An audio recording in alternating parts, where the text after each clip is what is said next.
Band News FM, uma rádio de notícias que pulsa 24 horas por dia. Jornal Jangadeiro. Debate. Hoje é dia de debate e olha, se na política tiver um relógio que possa medir exatamente, ideologicamente, o balanço, um relógio com aquele pêndulo, né? O pêndulo da América hoje está voltado muito mais para a esquerda. Tem uma onda vermelha que reúne hoje do Brasil, Argentina, Chile, quem mais? A Colômbia agora está no centro, né? A Venezuela, não se pode distanciar dessa realidade. E numa tentativa de medir esforços e enterrar a Constituição Liberal da época de Pinochet, o presidente chileno Gabriel Boric, o primeiro mandatário mais à esquerda eleito para o país, depois de Pinochet, claro, né? Viu as expectativas irem por água abaixo após o Partido Republicano mais à direita vencer as eleições para o Conselho Constituinte.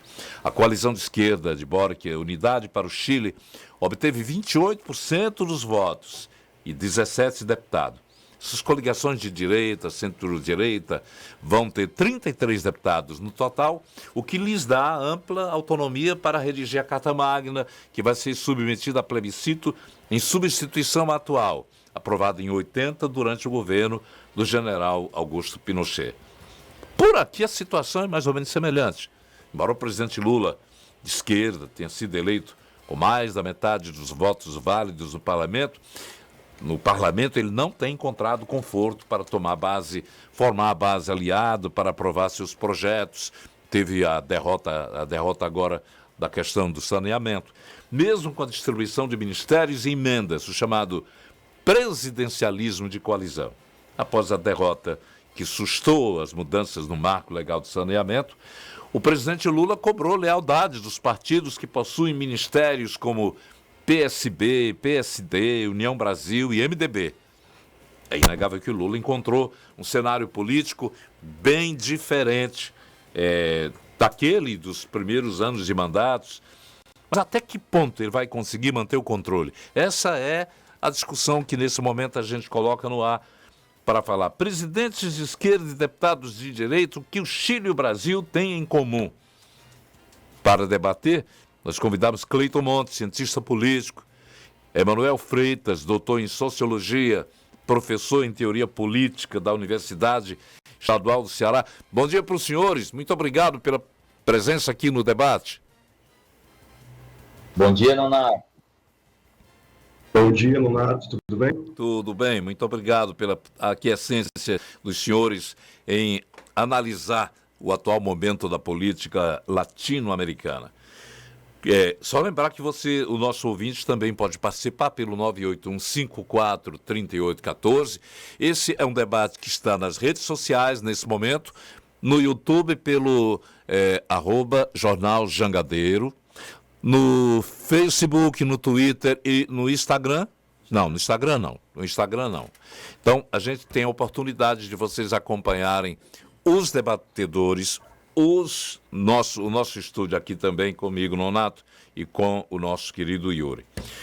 Vou começar, claro, pela análise do Chile.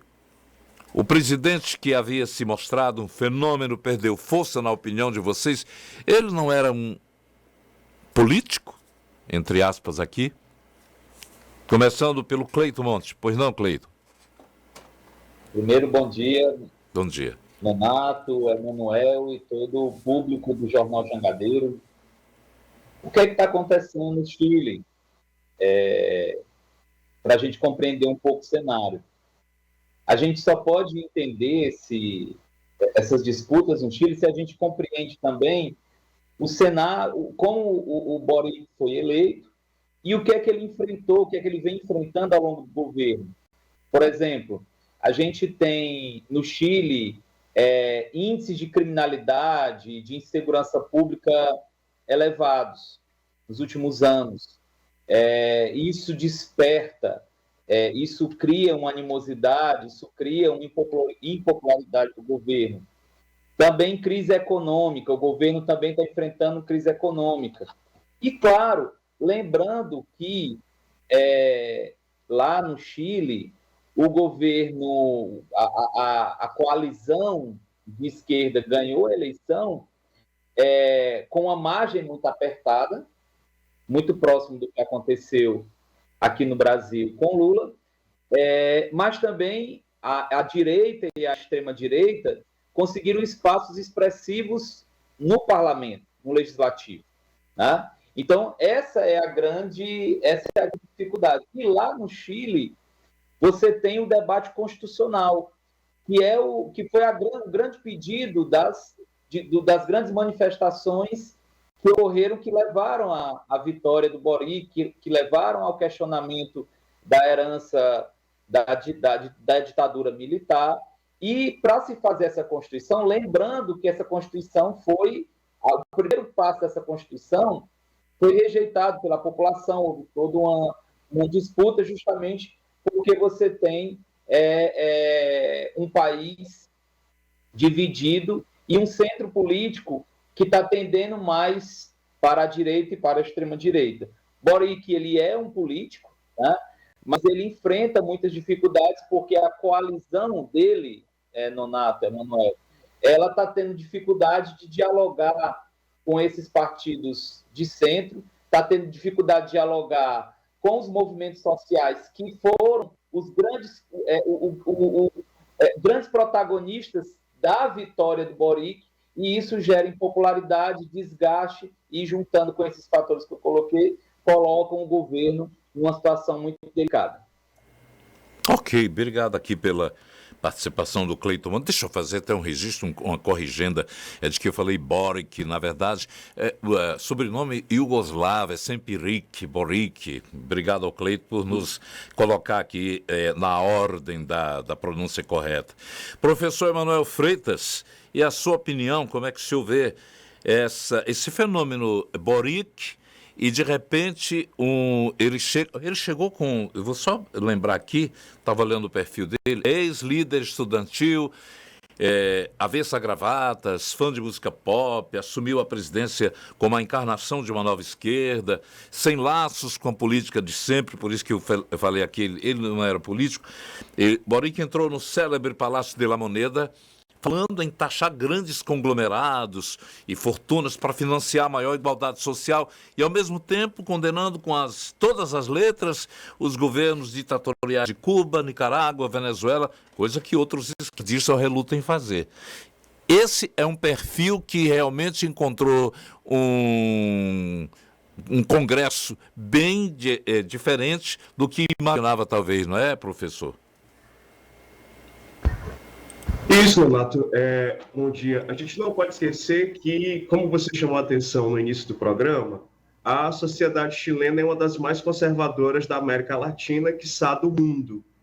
Então, talvez o que tenha havido, já com relação à eleição do último domingo, que deu maioria à extrema-direita e à direita para consertar aquilo que foi o texto constitucional proposto, tenha sido essa falta de combinação do Congresso, que preparou uma Constituição muito à esquerda, com bastantes avanços, mas que não estavam combinados com a sociedade. A eleição do Boric teve um percentual de comparecimento às urnas muito abaixo daquilo que foi o comparecimento do último domingo, que foi de quase 85%. Isso mostra que, se parte da população chilena não se sentiu à vontade e convencida para votar no presidente há 2 anos atrás, ela se sentiu motivada para ir às urnas e mudar a rota de condução do Chile, tirando a constituinte da esquerda e dando à direita e à extrema-direita. O que você tem aqui, antes do Boric, você teve o governo lá da Michelle Bachelet, que era um governo de centro-esquerda, que depois foi substituída por um governo de centro-direita, e agora você teve a retomada aí do Boric, mostrando ser uma certa novidade, um cara atenado com o que seria um discurso mais apropriado da esquerda no século XXI, que, como você lembrou, a gente não vê em outros líderes. A gente pode citar, inclusive, o presidente Lula, que não enfrenta determinados problemas, como, por exemplo, a resistência até hoje ainda de condenar as ações do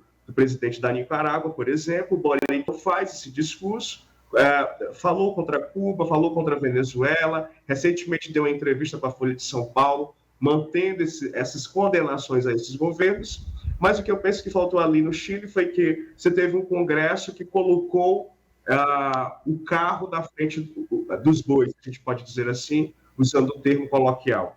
Propôs avanço demais, sem convencer antes a população chilena de que esses avanços eram necessários. Propôs avanço, por exemplo, no campo dos costumes, sem ainda resolver problemas estruturais que a população do Chile sofre. Então, o que eu penso que aconteceu foi isso. Embora você tenha um presidente de esquerda, isso deu uma certa margem para que o Congresso produzisse um texto constitucional também mais à esquerda, mas a população não convenceu-se de que esse seria o melhor caminho. E aí você tem esse dilema que é a construção de uma nova Constituição sob o domínio de partidos de extrema-direita e de direita, com um presidente de outro espectro ideológico. Parece que assemelha-se muito com uma situação nossa. A eleição revela, de certa forma, as similitudes com a chegada do governo Lula III.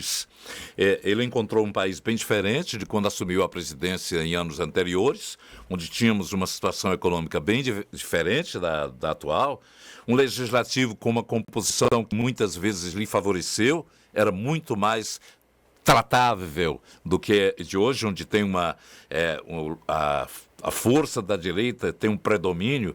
E também o Lula se defronta com um país onde a herança do Centrão, a gente pensava que houvesse alterado, continua exigente, fazendo negociatas e exigindo aquele velho tanto que se recebe, pelo visto, até mesmo para aprovar os projetos atuais, como a reforma fiscal e outros mais. Cleiton Monte, isso um espelho do Chile? São circunstâncias diferentes, né? Assim, é complicado comparar a figura e o contexto chileno com o que a gente tem no Brasil, mas você fez uma leitura muito próxima, Nonato. O que é que a gente tem no Brasil em termos de coalizão? A diferença, o que é que a gente tem? Nós temos um presidente Lula, chega ao seu terceiro mandato muito mais fragilizado do que no primeiro e o segundo.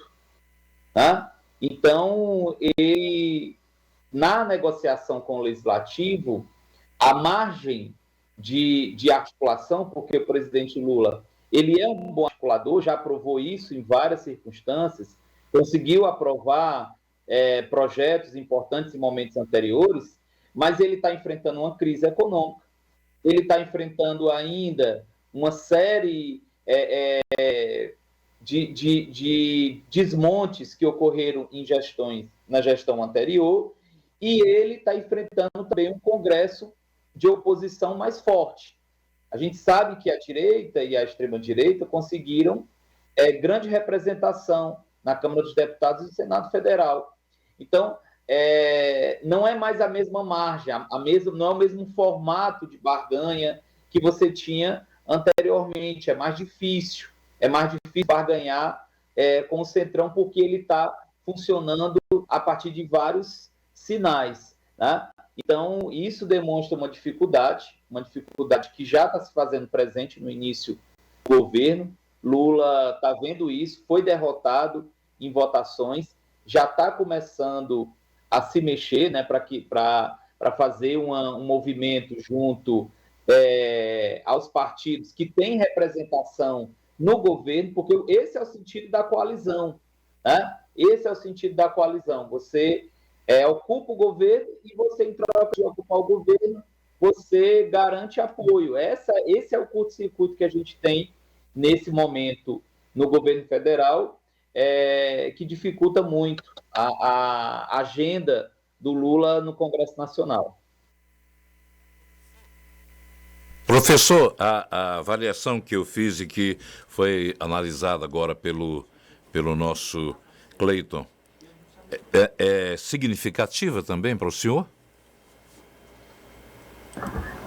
Sim, tem uma situação diferente do Brasil, que é nós não estamos no processo de constituição de uma nova Constituição, mas nós estamos num processo de reconstrução do país, da democracia no país, haja visto os inúmeros ataques que ela recebeu nos últimos 4 anos sobre diversos aspectos.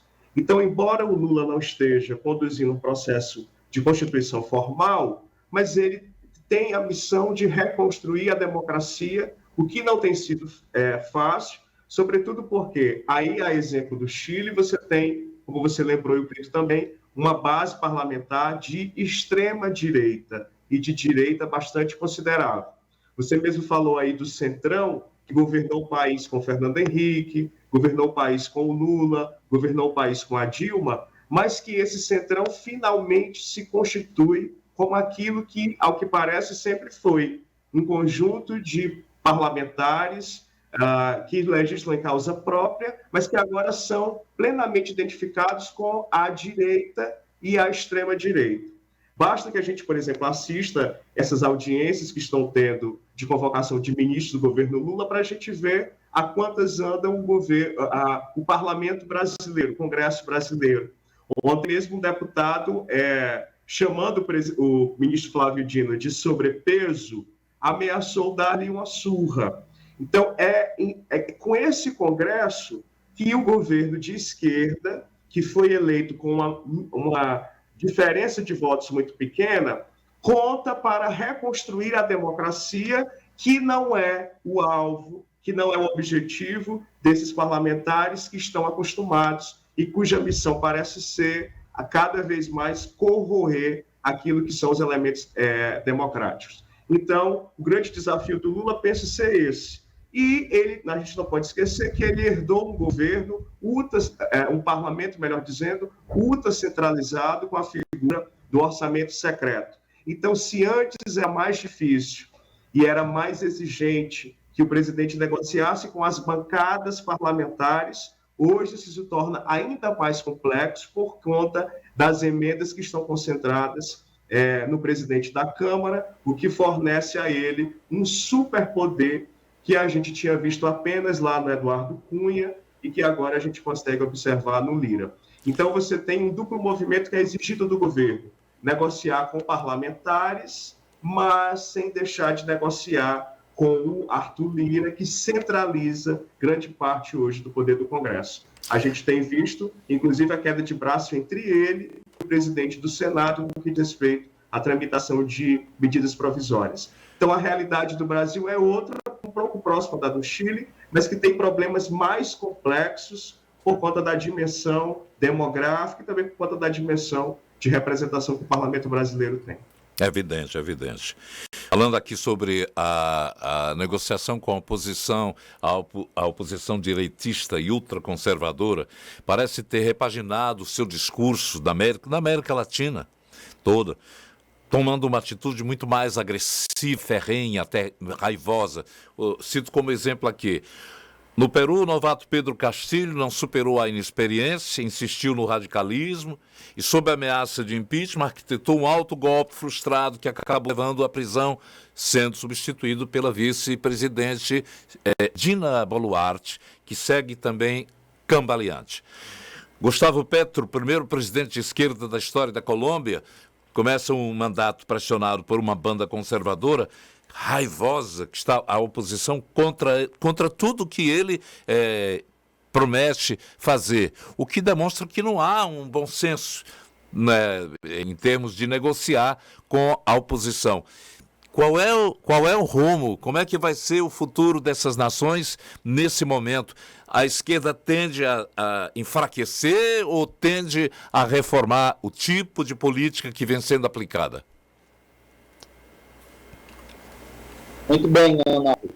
Você colocou um ponto importante, porque nessa nova onda de governos da esquerda na América Latina, a gente já teve ondas anteriores. Uma das diferenças é o comportamento da oposição, o comportamento da direita, da extrema-direita. Em outros momentos, você tinha o prosseguimento, o rito democrático seguido e respeitado. né? Como bem frisou aí o Emanuel na consideração dele. Hoje, há uma gramática, há um discurso por parte dessas forças políticas de oposição, que fazem oposição aos governos de esquerda na América Latina, de conclamar, né, fazer performances abertamente antidemocráticas. Isso fica muito claro em várias audiências, em vários debates, em vários discursos, nas redes sociais, nos espaços institucionais. E claro que isso dificulta, isso bloqueia a relação entre o governo, o executivo e o parlamento, né? Por quê? Porque essa oposição, ela consegue, se a gente for pegar no caso do Brasil, ela consegue, com essa nova configuração do centro, ela consegue formar em várias circunstâncias maiorias. Então, ela obstrui, ela bloqueia mudanças. Então, eu acredito, respondendo diretamente a sua questão, Nonato, eu acredito que a esquerda ela vai ter muita dificuldade de realizar reformas, lembrando que muitos dos pontos que são adotados como agenda do governo Lula e no governo Boric não são pontos de radicalismo, são pontos que muito mais aproximam esses governos de uma social-democracia. Pegar, por exemplo, o Boric no Chile, você tem a construção de um sistema público de saúde que não têm. Você tem um sistema público de ensino superior, que eles também não contam com isso. Né? Isso não é uma lógica comunista, como se tenta vender. Isso são princípios de uma maior participação do Estado e uma perspectiva muito mais social-democrata. Então, eu acho que, nesse momento, essas lideranças, esses governos, essas coalizões, na verdade, de esquerda que estão governando a América Latina, vão ter, como já estão tendo, mais dificuldades para implantar reformas, projetos, modelos redistributivos, muito diferente dos momentos anteriores, porque você tem uma oposição fortalecida, você tem uma pauta de costumes, você tem crise econômica, né? Todos esses ingredientes, eles se somam, formam um caldo que deixa mais difícil a governabilidade desses gestores. Vamos agora ouvir a opinião aqui do professor Emanuel Freitas a respeito dessa colocação. Pois não, professor? Olha, eu endosso tudo aquilo que o Cleiton já falou. Não é? Então, você tem... na verdade, você teve aquela primeira onda rosa na América Latina, que começou com a eleição do Chávez lá em 99, depois se seguiu com a eleição na Argentina, no Brasil, no Equador, Paraguai, etc., etc.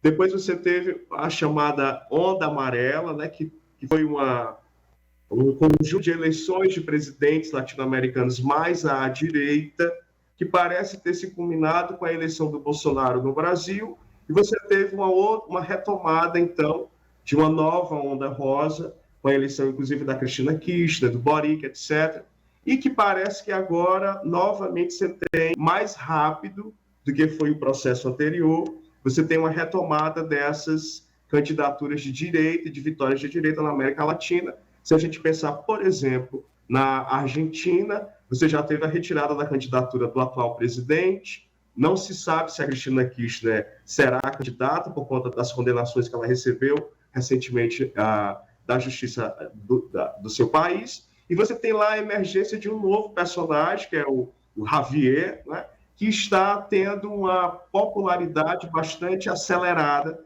e que talvez possa ser mais um fato dessa retomada à direita na América Latina novamente de modo mais rápido do que havia sido na primeira.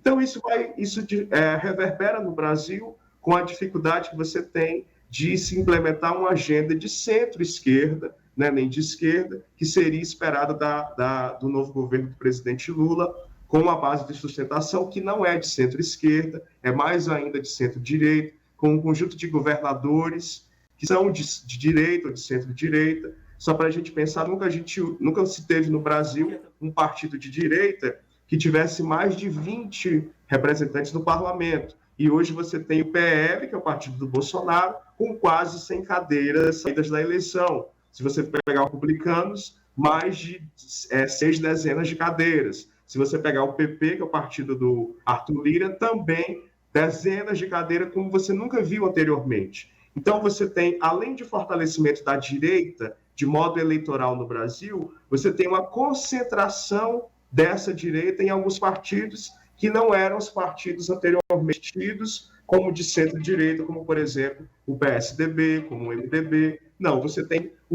a concentração desses votos em partidos que receberam extremistas de direita, como é o caso do PL, como é o caso do Republicanos, como é o caso do PP. Isso, então, dificulta e isso, então, é mais elementos para nos atestar essa onda, vamos dizer assim, amarela, que você vê também se espalhar na América Latina com governos e com parlamentos mais à direita, dificultando a vida, por exemplo, do Lula.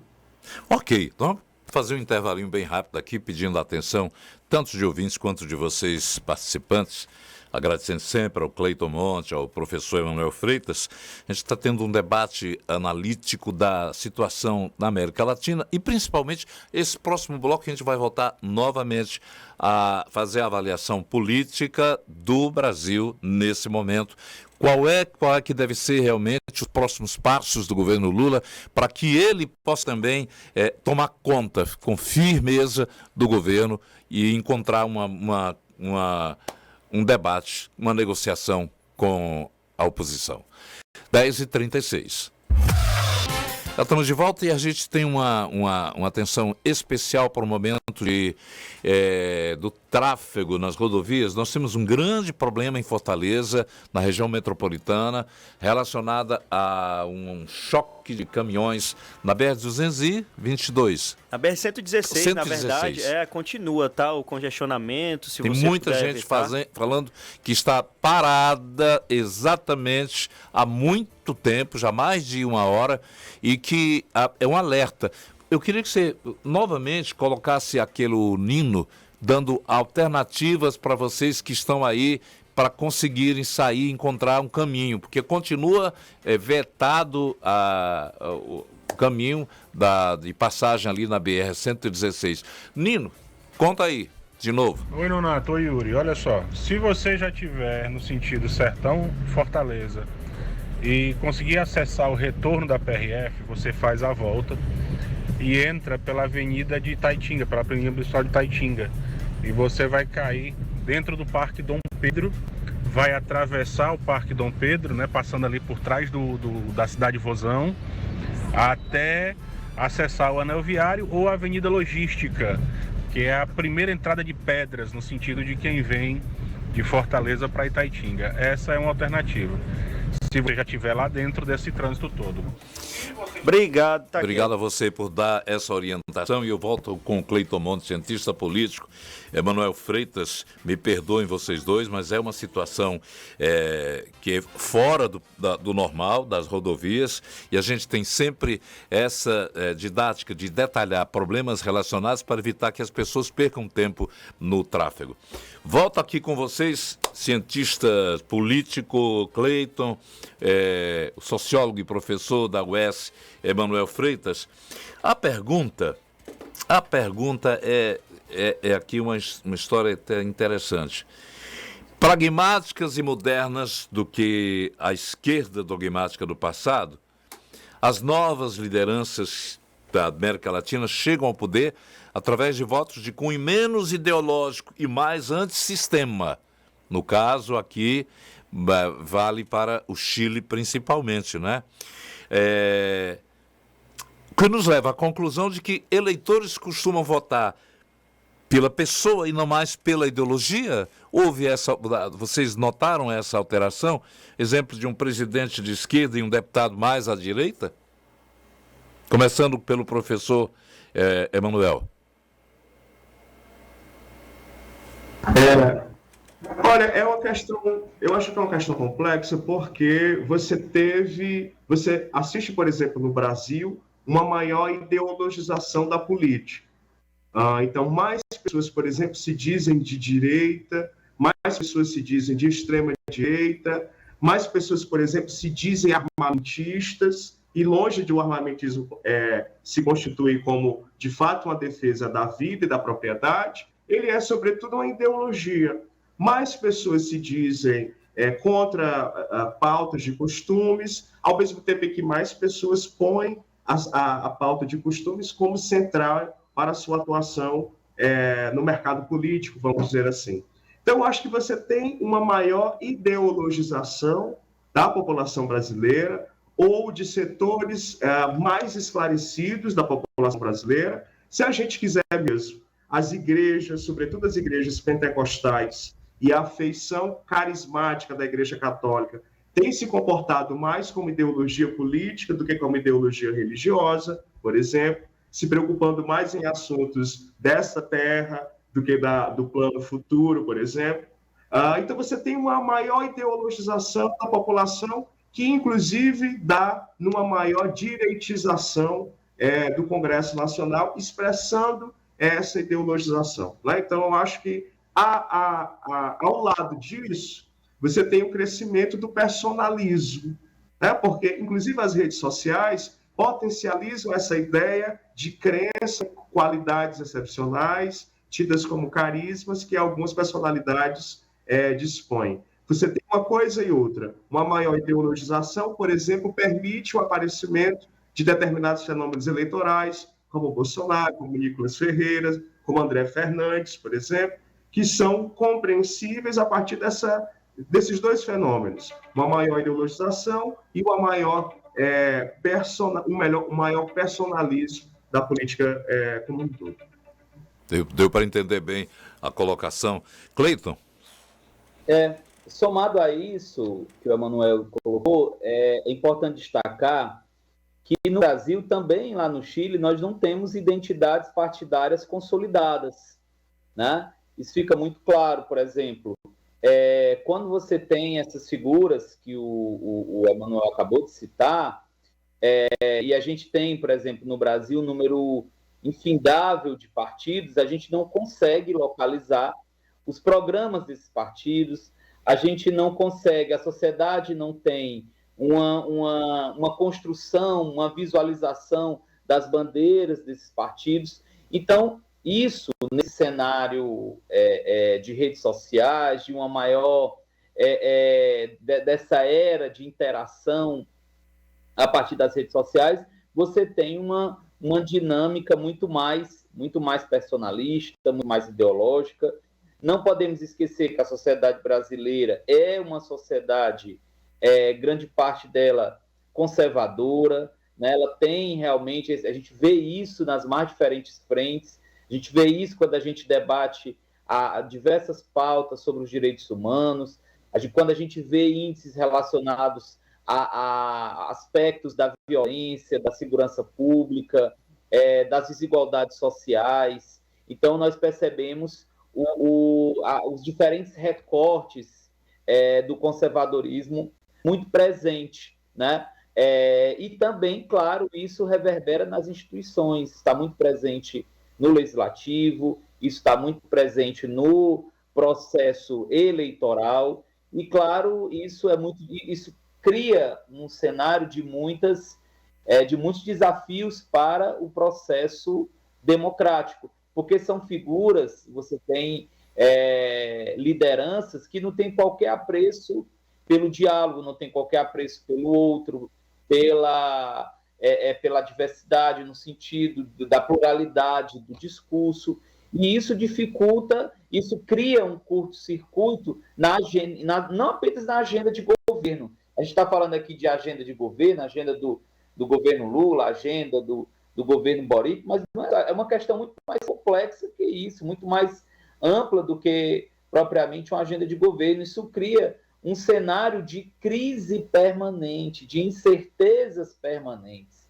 né? Isso dificulta debater a nossa sociedade, debater avanços, debater possíveis soluções para determinados problemas que são presentes e são urgentes, justamente porque você gasta muita energia, muito tempo, os espaços institucionais se tornaram palco de performances em que um ministro de Estado vai a uma audiência para discutir uma determinada política, e você tem ali encontros e desencontros entre mais diferentes performances, porque você tem uma fala direcionada a um público, a uma rede social, então ali trava completamente o diálogo, a discussão, e como bem pontuou o Emanuel, isso também é diretamente conectado a essa perspectiva mais ideológica.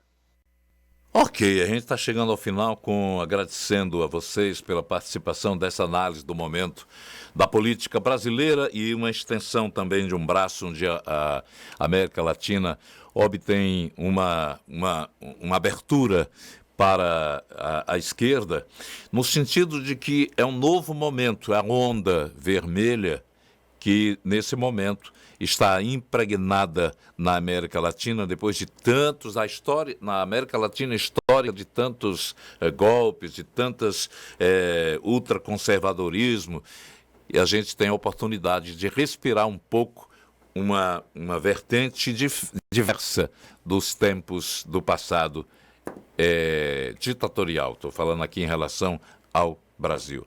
Obrigado a você, Cleiton Monte. Sempre um prazer tê-lo aqui. Emanuel Freitas, professor, muito obrigado também. Grande abraço. Até o próximo encontro. Eu que agradeço. Um abraço. Até a próxima.